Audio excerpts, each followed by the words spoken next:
Les transferts financiers de la diaspora africaine constituent aujourd'hui un levier majeur pour le développement économique du continent. Selon la Banque mondiale, plus de 50 milliards de dollars sont envoyés chaque année vers les pays africains par leurs ressortissants vivant à l'étranger. Face à ce potentiel considérable, la Bourse régionale des valeurs mobilières BRVM ambitionne de capter une partie de cette épargne afin de l'orienter vers des investissements productifs capables de soutenir durablement les économies de l'espace UEMOA.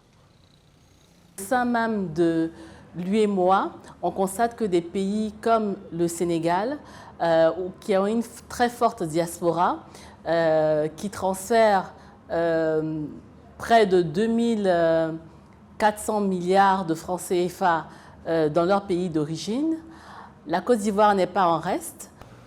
Dans cette dynamique, le marché financier régional a mis en place plusieurs mécanismes destinés à attirer les investisseurs de la diaspora. Parmi eux figurent les diaspora bonds, des obligations spécialement conçues pour répondre aux attentes des Africains établis à l'étranger. Le Sénégal fait figure d'exemple dans ce domaine. En 2019, la Banque de l'Habitat du Sénégal a levé un diaspora bond de 20 milliards de francs CFA coté à la BRVM afin de financer des projets immobiliers à vocation sociale. L'opération a rencontré un fort engouement avec une souscription atteignant 110%, preuve de l'intérêt de la diaspora pour des placements sécurisés et liés au développement de leur pays d'origine. Pour ce faire, notre autorité des marchés a mis en place une réglementation qui favorise les diaspora bonds, donc des obligations destinées à la diaspora.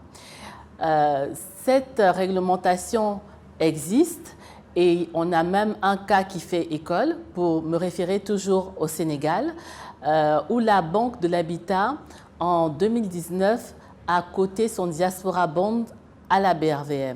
Au-delà des obligations, la Bourse régionale des valeurs mobilières BRVM travaille également sur de nouveaux instruments financiers comme des fonds immobiliers de type REITS et les ETF adossés aux indices boursiers régionaux. L'objectif est de diversifier les opportunités d'investissement tout en facilitant l'accès du marché financier régional. Pour y parvenir, l'institution poursuit sa transformation digitale avec le développement de services de bourse en ligne permettant l'ouverture de comptes titres à distance.